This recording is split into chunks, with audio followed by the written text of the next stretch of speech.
All right, so we have made our way through polynomials. We have found zeros, we have factored, we have done all kinds of things. We have taken them, and tomorrow we're actually going to put them back together. So we're going to look at polynomials again tomorrow. But we're also adding in rationals. So we're going to start with rational inequalities, which is very much like polynomial inequalities, same idea.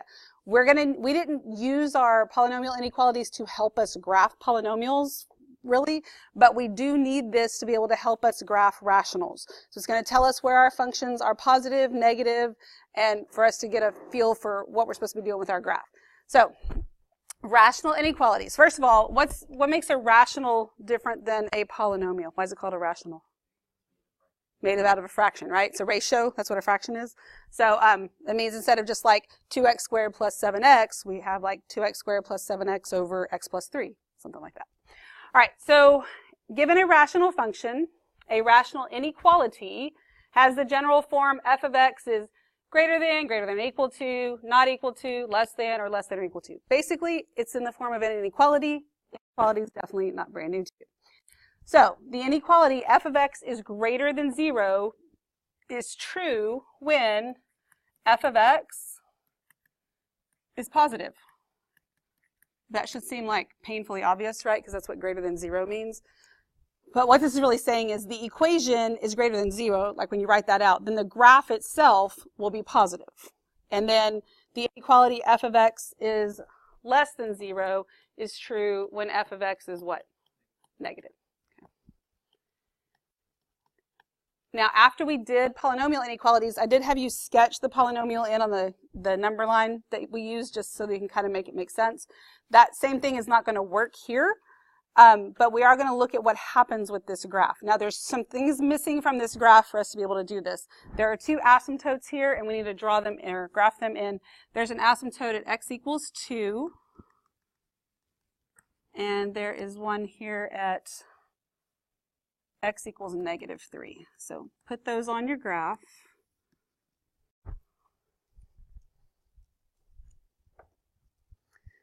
So it gives us the equation, f of x equals 2x squared minus 6x minus 8 over x squared plus x minus 6. And this is the graph that goes along with it. So we're supposed to name all the intervals for which f of x is greater than 0, which means where's the function positive? Right? Well, this part of the function right here is positive for sure, right? So we're going from negative infinity all the way to negative 3. I never include my infinities. Do I include negative 3? No, because it's an asymptote, it's never going to touch it, right? Then it's negative right here, but it starts over being positive here, starting at negative 1 and going to 2.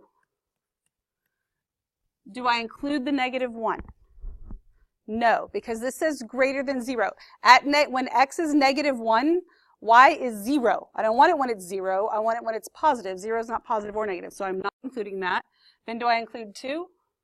No, because again, it's an asymptote. Then it's negative here.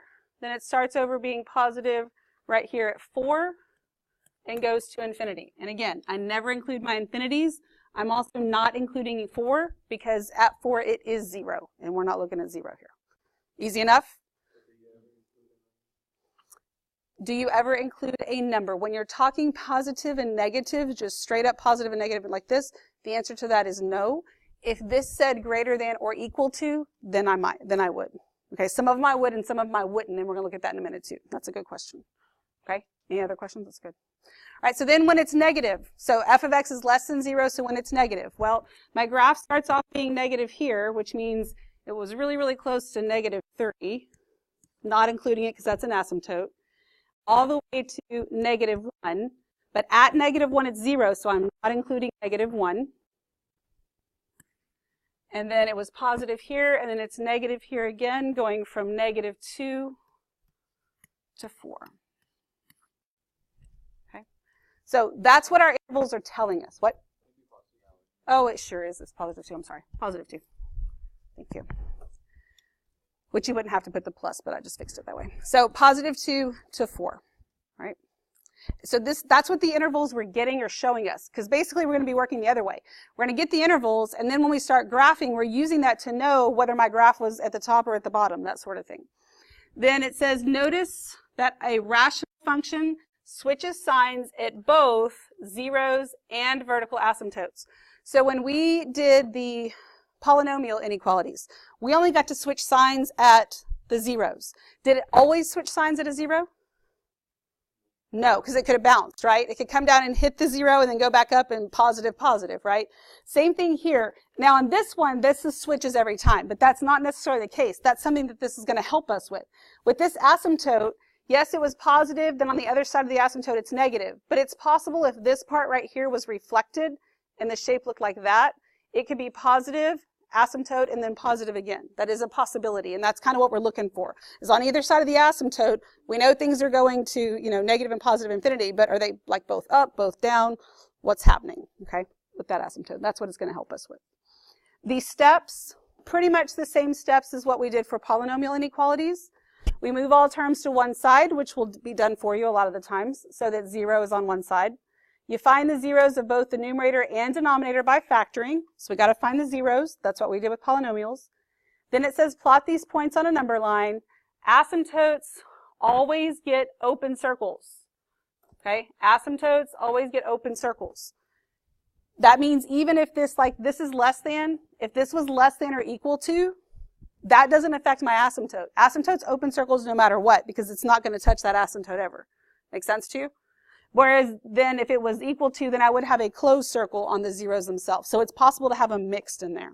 Just FYI. We'll look at what's happening there. Okay. And then we choose test points just like we did for polynomial, and then we write our solution using interval notation. Okay. And so let's see how all this is going to work. Here's number 1. So it says solve each inequality and use the number line. So we would factor it. Can't factor it, it pretty much is factored for me. What's done is done, right? So I need to find my zeros, right? So my zeros, which would be my x's here. I know that here, x equals what? -5, okay? And then -2 is 0. When I get the zeros out of the numerator, that gives me my zeros, or my x-intercepts. The zeros from the denominator, what does that give me? Asymptotes. That gives me my vertical asymptotes. So your vertical asymptotes would be at x equals what?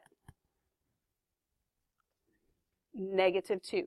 Because what's happening here is that I know that x plus 5, it can equal 0, and if it does, then I get a 0. But x plus 2 cannot equal 0. Because I can't have 0 in the denominator, right? So that means x cannot equal -2 ever for anything, and that's why this is my vertical asymptote. Because I graph in that line, and the function itself will never have that value. Okay, we good with that? Now, these little number lines are here, and I thought, oh, this is great. They're here for you already. You don't have to draw a line. Then as I worked through these problems, I decided that was actually a really bad idea because some of the numbers are really close to each other, and it just makes it worse. Trust me on that. This one might not be so bad, but we're redrawing it anyway. So we're just going to pretend like it's not there. I wouldn't mark it out or anything. Just pretend like it's not there. And then we have to plot these points on here. We got -5, and then like a -2 right here. And then I need to figure out if I have open circles or closed circles or what's going on here. So at -5, that's a 0. I just want x to be greater than 0, so I get a what kind of circle? Open. -2 is my asymptote, so it's always open. Okay. Then we pick our points and we're going to test things. I'm looking at this when I'm doing that. I wrote a lot of things down, but I'm looking at this. I'm going to substitute in like -6, right? So when I put -6 plus 5, that's going to be negative in the numerator. -6 plus 2, that's going to be negative in the denominator. Negative divided by negative is positive. Then between -5 and -2, I'll pick like -3, right? So -3 plus 5 would be positive. -3 plus 2 will be negative. Positive divided by negative is negative. On the other side of this, I can pick 0. Anytime you can pick 0, pick 0. Because once I substitute 0 in, I'm going to have positive, positive, which means it's positive overall. Then, do I want to shade my positives or my negatives here? positive because I want it to be greater than 0. So I shade this. Now shading on your number line is part of your answer. I'm going to go from negative infinity to negative 5. Never include my infinities. This is an open circle, so it's parentheses. And then I start back over at negative 2 and go to infinity. Never include infinity. That's an open circle.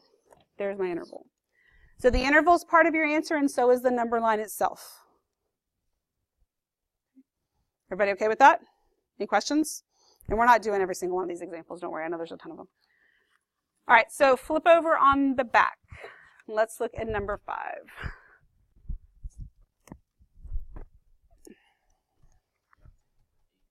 Yeah, we're going to do 5, 7, and 8. Don't worry, because we need to review on that. All right, so I'm going to take this and I'm going to factor. Okay, so I'm going to factor the numerator. I'm on number 5 on the back. Okay, so this is positive, which means that my signs are the same. This is negative, so they both have to be minus in here. So what numbers actually go in here? 1 and 4. Or 4 and 1, it doesn't matter. And then in the denominator, you can factor out an x, and that leaves me with x plus 2. All right, so I have it factored. The zeros I get from the numerator are my x-intercepts. So that is my set of zeros. What would they be? 1 and 4. And then the zeros that I get from the denominator, my vertical asymptotes, we can abbreviate that VA. Abbreviations are okay as long as you know what they are. If you want to write it out, that's fine too, but it's okay to abbreviate it. How many am I going to have? 2. I'm going to have x equals 0 and x equals what? Negative 2. Does everybody understand where those numbers are coming from? Tell me if you do not, because I'm going to, you learned this in Algebra 2. Vertical asymptotes you're pretty comfortable with. The other ones, we're going to review over all of them. But basically, I just set each one of these things equal to 0, and that's where that comes from. Everybody good? All right, so now I'm going to ignore this because 0 and 1 are really close to each other, and then it just makes it really hard down there. I would just ignore that. So I'm going to graph these on here. Negative 2 is my smallest. Then I would have 0, and then 1, and then like 4 over here. So then I have to figure out my circles. So negative 2, is that going to get it opened or closed? Open, because it's an asymptote. What about 0? Open. What about 1? Closed, because it's less than or equal to, and 1 and closed. Okay? So it's possible to have both on the same number line. Then I'm going to go and test my points. Now when I test my points, I want to test it in the factored form. That's going to make things a lot easier. So if I substitute in negative 3, negative 3 in here is going to keep that negative. We give this negative. In the denominator, be negative. Negative 3, that would be negative there. So I have negative times negative divided by negative times negative. Overall, that's going to give me what? Positive. Then somewhere between 0 and negative 2, so like negative 1. If I substitute that in the numerator, it's going to give me negative, negative. Denominator will give me negative, positive. So overall, what is that? Negative. Then between 0 and 1, I can choose 1/2, right? So this is going to give me negative, negative, positive, positive. So overall, that gives me what? Positive. Between 1 and 4, I'll choose 2. So this will give me positive, negative, positive, positive, which overall it's negative. And then 5 is going to give me positive, positive, positive, positive. Now, they are not always going to alternate like this. I know this if it always alternated, we could have stopped after we did the first part, right? So it's not always going to alternate. I don't want you to have a misconception of that. You've got to test them all to see what's happening. So then what do I want to shade here? Less than 0, so my negatives. This is negative, and this is negative here. So that means I'm going from negative 2 to 0. Those are both open, so they're both parentheses. And then I'm going to go from 1 to 4. Those are both closed, so those are both brackets. And it is possible to have two numbers and have a bracket on one side and parentheses on the other, because if we were doing the positives from 0 to 1, 0 would be parentheses, 1 would be bracket, right? So we can mix and match. So there's your intervals. There's your number line. Okay? Everybody okay with that? All right, so now let's look at 7. Because on 7, what makes 7 different than the rest? It has a 1 instead of a 0, right? And it has to be 0 by itself over there. So we got to fix that. It's really not that bad. I need to subtract it over here. So x minus 7 over 2x minus 2 minus 1 is greater than 0. I just subtracted 1 from both sides. So do I just get to make this x minus 8 over 2? No, because I have something that's a fraction and something that's not. So what do I have to have? I have to have 2 fractions, and those fractions have to have the same denominator, common denominator. So this is going to be my common denominator since there isn't one over here, right? So 1, let me just rewrite x minus 7 over 2x minus 2 minus, and then since my denominator has to be 2x minus 2, my numerator is also going to be 2x minus 2, because doesn't that reduce down to give me 1? Okay, and that's greater than 0. All right, so now when I subtract, I have to be careful. I know what my denominator is going to be, right? But I have to be careful with my numerator because I have 2 terms here. And anytime you substitute it in something with 2 terms, you're going to have to basically distribute that negative. But I want you to think about subtraction, just basic subtraction and addition. And I don't know if this has ever really made that clear to you, but you can always change subtraction to addition. And I think if I gave you something like x minus a negative 3, y'all can change that to plus a positive, and you don't even think twice about it, right? Like, that's no big deal anymore. But if I just have x minus 5, there's more on the back somewhere. If I just have x minus 5, I can change that to subtraction also. You can always change subtraction to addition. You just change it to addition and change the sign on the number. Does that make sense to you? So when you do that here, instead of worrying about parentheses and distributing it and doing all that stuff, just think about the fact that you are changing this to addition. So I'm going to change the sign on this and change the sign on that, and then you don't have to worry about it anymore. Does that make sense to you? So that's basically distributing without having to really think about distributing or whatever. Okay, so when I do that, I know my denominator is 2x minus 2, greater than 0. So in the numerator, I'm going to have x minus 2x, which is negative x. And negative 7 plus 2 is minus 5. And now we're almost there, because you still got to factor. In the numerator, what can I factor out? Negative 1. So this is going to be negative, and then x plus 5 over, what can I factor out of the denominator? 2, and then x minus 1. Okay? So I'm going to put a little squiggly around this, because it's not my final answer, but there's a lot written down, and this is what I'm going to use to be able to finish this up. Okay? Everybody with me so far? So my zeros come from the zeros of the numerator. So what's that going to be? Negative 5, yes. Because this x plus 5, you would set that equal to 0, right? Where you could get kind of confused with your signs if you left it like that. And then vertical asymptotes, what's that going to be? It's just this x equals 1. Because x minus 1 would, or if you put 2x minus 2 equals 0, in the end you're going to get the same thing. It's just x equals 1. Okay. So again, I'm going to ignore this number line. I'm going to draw my own. And I'm going to have a point here at negative 5 and 1 at 1. So negative 5, open circle or closed circle? Open, because this is just greater than. At 1, open as well, because it's an asymptote. Okay, everybody with me?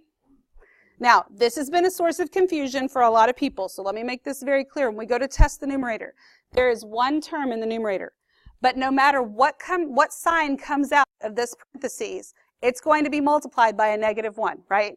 So my suggestion to you is to treat the numerator like it has 2 signs. Starts off with a negative no matter what. Then you figure out your parentheses, right? So even though there's just one term, I'm going to start with that negative, which is coming from right here. If I use a negative 6 here, negative 6 and that positive 5 is also going to give me negative in the numerator. Now down here, this 2, since it's positive, that one I can just ignore. Like I don't even care, because I can put positive, but that's not going to change anything, right? I put in that -6 here, I get negative in the denominator. So negative, negative, negative gives me negative. Between -5 and 1, I can substitute in a 0. Remember, I'm starting with a negative no matter what. 0 in here gives me positive. 0 down here would give me negative. So overall, that's positive. Then on the other side of 1, I could choose 2. I'm starting off with negative because of the sign. Then positive, so overall it's negative. I want this to be greater than 0, right? Greater than 0, therefore it's positive, so this is what I shade. My interval is from -5 to 1 with parentheses because they are open circles. Okay, everybody okay with that? Any questions at all? All right.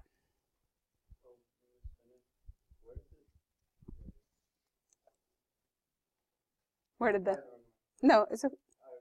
You figured it out? But tell me what you were going to ask, because you might not be the only one thinking it.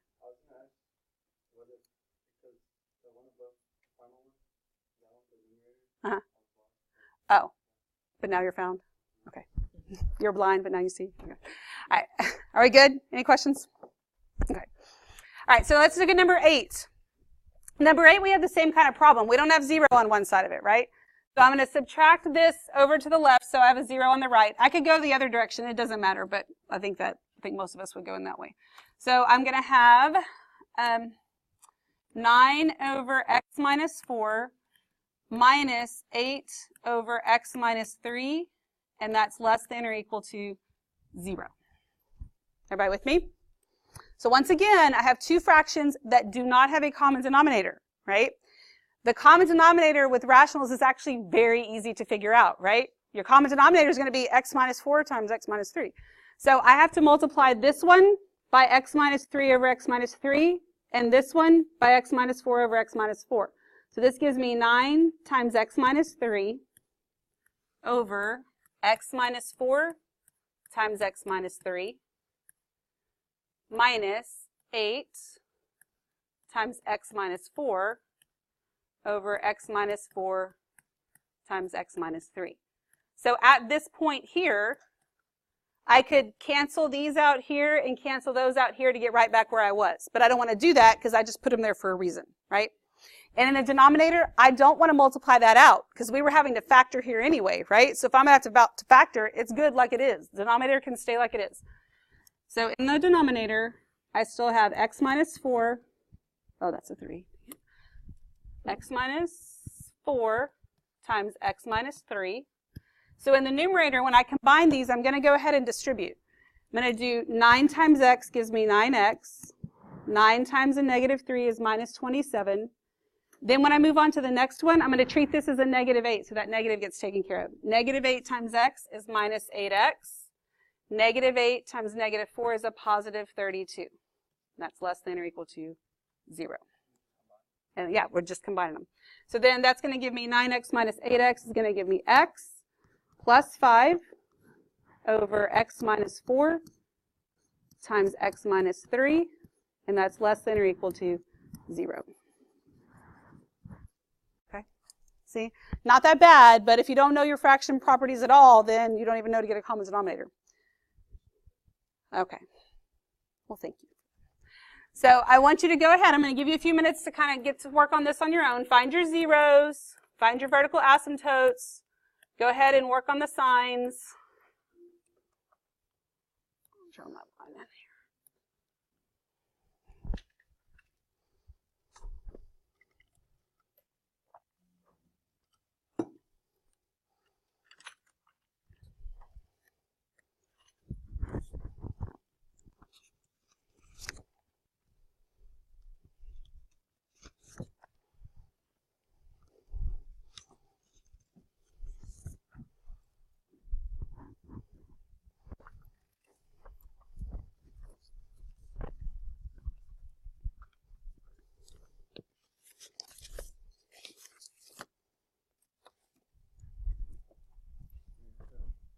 Are you done with this already?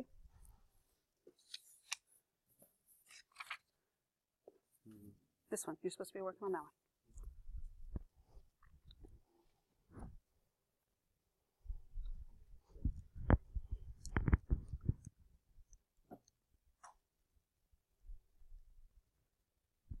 Make sure this is not legal here. Those are two numbers, right?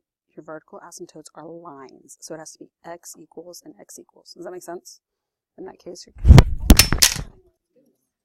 look what you did.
See if we agree. Ask me questions. Okay, a couple of things about notation and whatnot. Your zeros have to be in the little squiggly brackets, right? Your vertical asymptotes are lines, so it has to be x equals and x equals. You can't do x equals 3, 4. You can't just put 3, 4. It's x equals 4. That's an equation of a line. This is an equation of a line. Here, this is closed because it was my zeros. These are open. That's why I have a bracket here in parentheses here. If you have a question at this point, please ask me. You're probably not the only one. Just the only one brave enough to speak up. You good? Okay, you feel okay about this? Yes? All right, so go ahead and glue this in so you don't have to worry about it later. And then you got lots of time left, so make good use of your time. Yes, there's only, the homework is only the front. That's not a mistake. And I know it starts with number 7. I had major editing issues, so once I got the questions on there, I really didn't care what the numbers said because I was done at that point. Okay, I was just done.